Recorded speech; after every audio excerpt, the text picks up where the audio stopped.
If you run a limited company here in the UK, you already know that making a profit is only half the battle. Am I right? The real trick, the thing we all want to know, is how do you get that money into your own pocket without handing over a huge slice to the tax man? Well, in this guide, we're going to break down every key strategy you need to know for the 2025-26 tax year. And look, to make sure we get this absolutely spot on, we've developed this entire discussion with the brilliant tax specialists over at My Tax Accountant. They've provided all the expert knowledge for this, so you can be totally confident you're getting the best insights out there. So let's dive right in. This is the big one, isn't it? The question every single company director asks themselves. You've worked your socks off, the company's doing well, but how do you actually reward yourself without seeing a massive chunk of that hard-earned cash just disappear to HMRC? That is precisely what we are here to solve today. Here's our roadmap. First, we'll tackle the absolute core decision, salary versus dividends. Then, we'll get into all the clever ways you can get tax-free value out of the business every single day. After that, we're on to the big stuff, company cars and pensions, before we look at the ultimate exit plan. And finally, we'll pull it all together so you can build your own strategy. Okay, first up, the decision you'll be making all the time. How to pay yourself. You know, getting this balance between your salary and your dividends right is the absolute foundation of being tax efficient. Get it wrong and it can cost you. But get it right, well, that sets you up for some serious savings. So what's the actual difference? Well, think of it like this. On one hand, you've got salary. The great thing about a salary is it's a business expense, which means it lowers your company's profit and, in turn, its corporation tax bill. The downside? You personally pay income tax and national insurance on it. Now, on the other hand, we have dividends. These are paid out after the company's paid its tax. But, and this is the huge bit, there is no national insurance on dividends, and the tax you pay on them personally is way, way lower. So, what's the magic number for a salary? Well, for the 2025/26 tax year, it's £5,000. Why? Because that's the employer's national insurance threshold. It means your company can pay you a salary right up to that amount without having to pay a single penny of employer's NI. This little detail makes a small salary the cornerstone of pretty much every tax-savvy strategy out there. Right. Once you've got that small salary sorted, you turn to dividends. And here's a pro tip. Everyone gets a £500 tax-free dividend allowance each year. Anything after that, if you're a basic rate taxpayer, is taxed at just 8.75%. I mean, when you stack that up against 20% income tax plus NI on a salary, you can see straight away why dividends are so incredibly popular. Let's make this real for a second. Imagine Aisha. She's a freelance graphic designer in London running her own limited company. For her, the best approach 9 times out of 10 is to pay yourself that small £5,000 salary to keep things NI-free and then take everything else as dividends to cash in on those much lower tax rates. See, it's a simple but really powerful combination.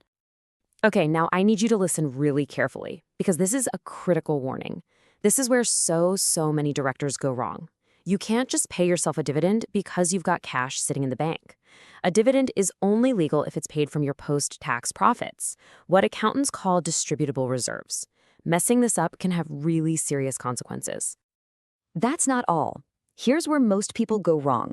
The number one mistake, by a mile, is looking at the bank balance and thinking, great, I'll take that. You might have completely forgotten about your big corporation tax bill that's due in a few months. To do it by the book, you need up-to-date accounts that show you have enough profit, and you've got to keep proper records, like board meeting minutes, to prove the decision was made correctly. All right, so once we've got the salary and dividends locked down, let's move on to the next layer of our toolkit, getting value out of the company completely tax-free, day in, day out. This is all about getting the company to pay for things you might have had to pay for personally, which, of course, leaves more money in your pocket.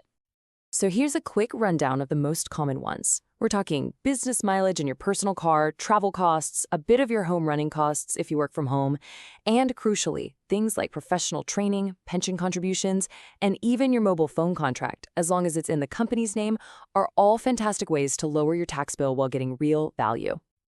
Let's zoom in on working from home, because it's so common now. You've basically got 2 options. There's the simple method, claim a flat rate of £6 a week. No fuss, no receipts, job done. Or you can go for the actual costs method. This is where you calculate a fair proportion of your actual bills. It can lead to a much bigger claim, but you absolutely have to keep meticulous records to prove it. Now, for one of my absolute favorite perks, trivial benefits. Stay with me. The next point might surprise you. This is just a brilliant, completely tax-free way for the company to give you and your staff little gifts. Think of it as a small thank you that creates zero tax headaches for anyone involved. It's a no-brainer. But you guessed it, there are rules. For a gift to count as a trivial benefit, it has to tick all 4 of these boxes. The cost has to be £50 or less, it can't be cash, it can't be a reward for doing a good job, so a birthday present is fine, a sales bonus is not. And finally, it can't be written into your contract. Okay, we've covered the everyday stuff. Now let's talk about the bigger ticket items. And the decision on whether to have a company car can have a massive impact on your tax bill, especially with how much the rules have changed recently. Honestly, this chart says it all. The tax you personally pay for a company car, it's called benefit-in-kind tax, is all based on its CO2 emissions. For a fully electric car in 2025/26, that tax rate is a tiny 3%. For an old-school, high-emission petrol car, it can rocket up to 37%. I mean, the difference is just night and day, making electric cars an unbelievably powerful tax planning tool right now. And there's more good news.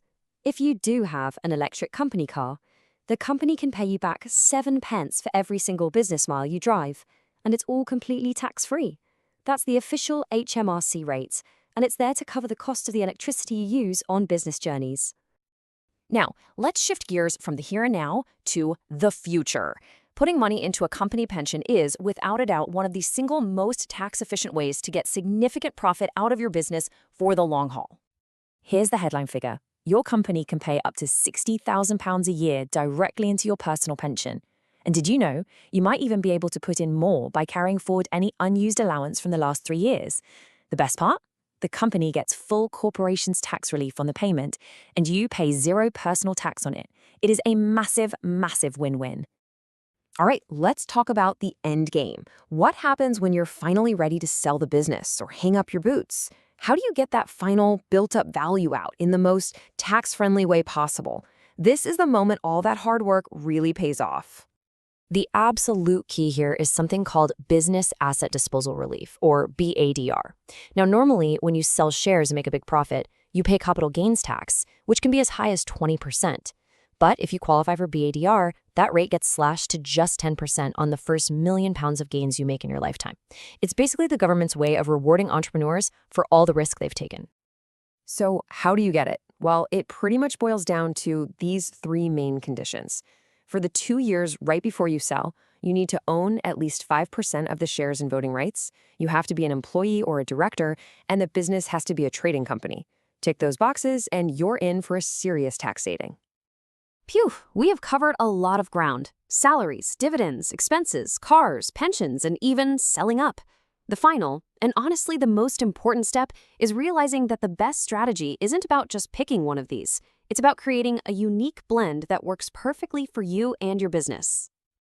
And this is the ultimate question you have to ask yourself, isn't it?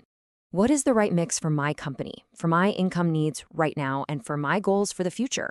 Should I go for a tiny salary and max out my dividends, or should I be funneling more into my pension? The answer is going to be different for everyone. Now, before we finish up, a very important bit of housekeeping. Everything we've talked about today is for general guidance. It's designed to give you the principles, but it is not a substitute for professional tax advice that's tailored to you. Tax rules can be fiendishly complex, and they do change, so please don't rely on this alone to make financial decisions. And that's exactly why, before you make any decisions, you really must consult the experts at My Tax Accountant. As we said right at the start, this whole guide was developed with their team. They are the specialists in crafting these personalized strategies. For tailored advice on getting profit out of your company, or any other tax issue for that matter, get in touch with them directly. All their details are right there on the screen.